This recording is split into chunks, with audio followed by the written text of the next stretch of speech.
할렐루야. 하나님의 크신 은혜와 평강이 모든 성도들에게 함께 하시기를 축원합니다. 오늘은 7월 7일 주일입니다. 7월의 첫 주일이고 맥주 감사 주일인데요. 하나님께서 풍성한 은혜로 우리 모든 성도들을 넘치도록 축복해 주시기를 원합니다.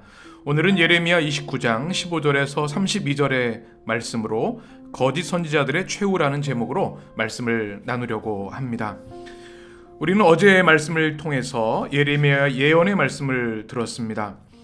바벨론 포로들에게 전해지는 하나님의 엄중한 말씀이었죠. 바벨론 포로로 잡혀간 것, 하나님의 심판이고 하나님의 뜻이었습니다. 그렇기 때문에 그곳에서 벗어나려고 할 것이 아니라 그곳에 보내신 하나님의 뜻, 철저한 회개 또 회복의 역사를 갈망해야 된다 말씀 나눴죠. 특별히 거짓 선지자를 조심하라고 말씀하였습니다. 빠른 회복이 아니라 철저한 회개가 우선인데 거짓 선지자들은 섣부른 희망을 이야기했던 것이죠.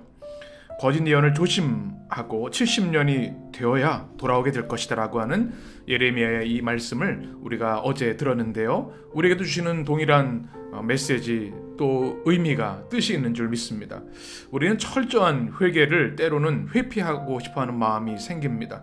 그냥 빨리 지나가기를 또 조금 더 쉽게 벗어나기를 바라는 마음들이 있는데요. 하나님께서는 철저한 회개를 우리에게 원하시는 것이죠.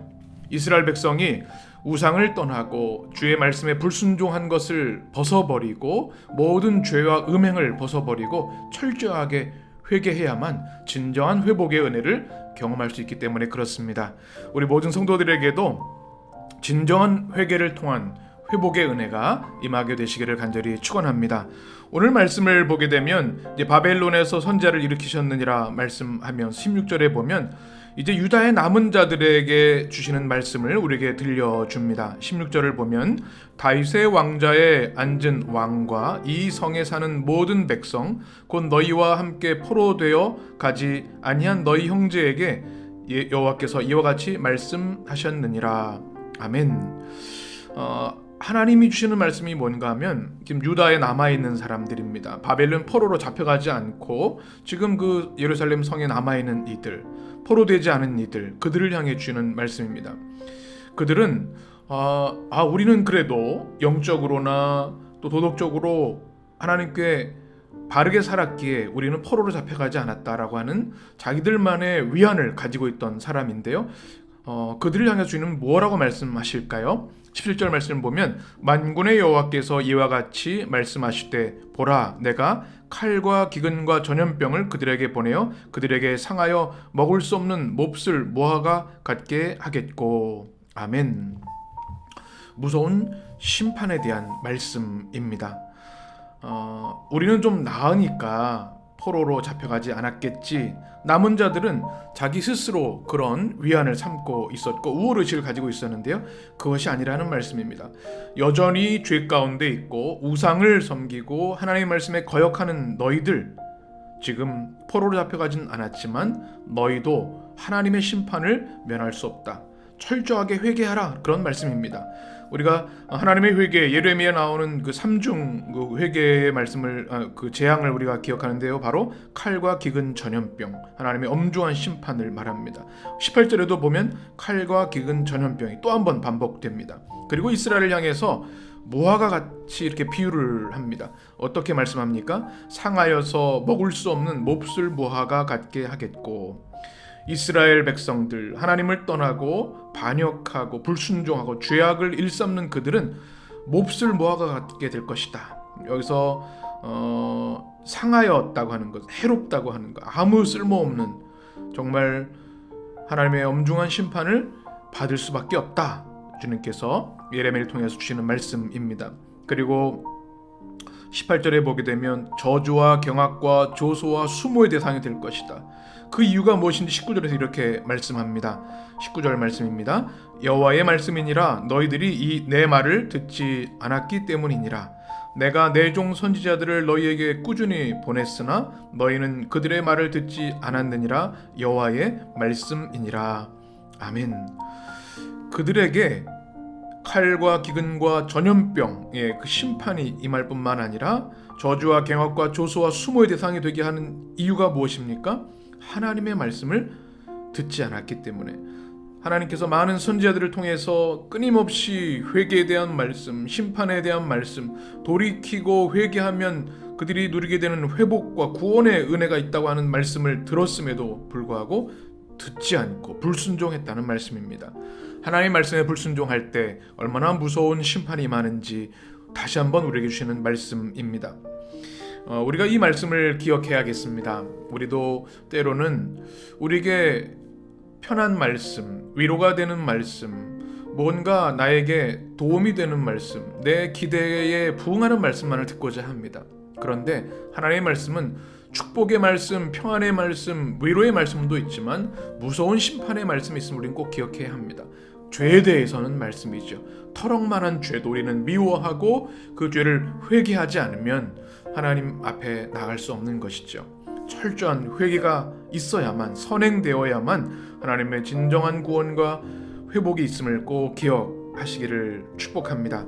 이제 20절부터 우리 쭉 말씀 보시게 되면 23절까지 보게 되면 아합과 시드기야에 대한 심판의 내용이 기록되어 있습니다. 이 아합과 시드기야는 거짓 선지자들이죠. 거짓 예언을 한 자라 성경이 분명히 20절에서 21절에서 말씀하고 있습니다. 그때 주님께서 바벨론의 왕 느부갓네살의 손에 넘기실 것이다. 그리고 그들이 죽임을 당할 것이다. 저주거리가 될 것이다. 이렇게 말씀하고 있습니다. 거짓 선지자, 겉으로 보기에는 의기양양하고 힘 있는 것 같이 보이지만 결국 하나님의 무서운 심판을 피할 수 없다고 하는 것 말씀하고 계신 거죠. 우리 이 시대에도 거짓 선지자들, 악행자들이 모든 것이 다 잘 풀리고 승승장구하는 것처럼 보일 때가 있습니다. 그러나 하나님은 분명히 보고 계시고 반드시 심판하신다는 것, 오늘 말씀을 통해 우리가 다시 한번 깨닫게 됩니다. 아합과 시드기야의 심판을 우리가 교훈 삼아야 할 줄 믿습니다. 이제 스마야라고 하는 바벨론의 거짓 선지자에 대해서 24절에 말씀하고 있습니다. 스마야를 보면 24절에 보면 너는 느헬람 사람 스마야에게 이같이 말하여 이르라, 이렇게 쭉 말씀하게 됩니다. 그리고 스바냐라고 하는 또 감독자에게 이 거짓 선지자가 서신을 보내죠. 그리고 하는 내용이 뭐냐면 이 하나님의 진정한 선지자인 예레미야, 이 거짓 선지자라고 모함하고 있고요. 그를 책망하고 벌 주어야 된다, 이렇게 말씀하고 있는 것이죠.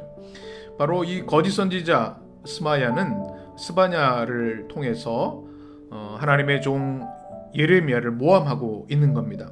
이 스바냐는 감독자이지요.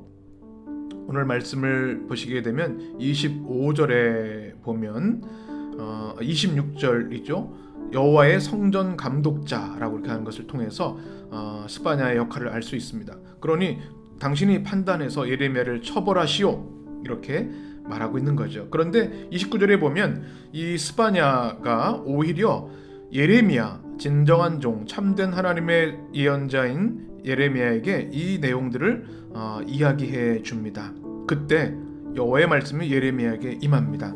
30절 말씀인데요. 여호와의 말씀이 예레미야에게 임하여 이르시되 31절 너는 모든 포로에게 전언하여 이르기를 여호와께서 느엘람 사람 스마야를 두고 이같이 말씀하셨느니라.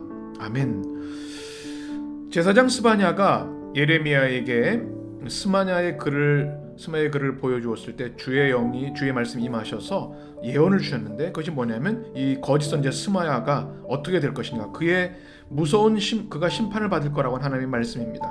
거짓을 메시지를 전하는 것, 하나님께서 그를 심판하실 것이다. 무서운 심판의 내용들이 32절에 기록되어 있습니다. 이 백성 중에 살아남을 그의 자손이 하나도 없을 것이라. 복된 일을 그가 보지 못하리라. 하나님의 엄중한 심판이 거짓 선지자 스마야에게 임할 거라고 하는 말씀이 오늘 마지막 말씀입니다. 오늘 거짓 선지자들의 최후에 대한 말씀을 나누었습니다.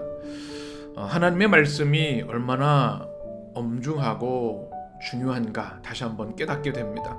우리 이 시대에 분별하는 지혜가 있어야겠습니다. 하나님의 말씀에 근거해서 진정한 하나님의 말씀을 증언하는 참 메신저가 있지요. 회개를 촉구하고 하나님께로 돌아와야 함을, 모든 우상과 죄악에서 돌이켜야 함을 말씀하는 메시지들이 있습니다. 그러나 거짓 선지자들도 또 너무나 많이 있습니다. 하나님을 모욕하고 또 거짓 메시지를 증거하는 모습들, 오늘 말씀을 통해서 우리는 아합과 시드기야 또 스마의 모습을 반면교사로 삼아야 할 것입니다. 결코 그런 사람이 되어서는 안 되고, 그런 메시지에 우리가 미혹당해서도 안 되겠습니다. 하나님의 종 예레미야의 심령처럼 오직 하나님의 말씀이 임한 그 메시지를 우리가 밝히 들어 그 말씀에 순종해야 될 줄 믿습니다. 우리 모든 성도님들 주의 이름으로 축복합니다. 오늘 7월 첫 주일이고 이제 2024년 후반기가 시작되는 은혜의 주일입니다. 또 맥주감사절입니다. 이 거짓 선지자들의 최후를 보면서 우리에게 가장 큰 축복은 이 땅의 풍요로움과 또 많은 소유가 아니라 하나님의 말씀, 진리의 말씀, 생명의 말씀, 그 말씀 안에 순종하고 죄를 벗어버리고 씻어버리고 악에서 돌이켜 하나님의 말씀과 의와 평강의 진리 안에 살아가는 삶, 그것이 참 행복인 줄 믿습니다. 이 남은 이 후반기도 하나님께서 성령과 말씀으로 여러분을 축복해 주셔서 말씀 안에 든든히 서고 여호와의 말씀이 임하는 자에게 주시는 풍성한 축복과 은혜가 여러분 가운데 있었으면 좋겠습니다. 오늘 말씀을 통해서 하나님이 주시는 축복과 은혜를 든든히 붙잡고 믿음 안에 바르고 아름답게 살아가는 주의 백성들 되시기를 주님의 이름으로 간절히 축원합니다.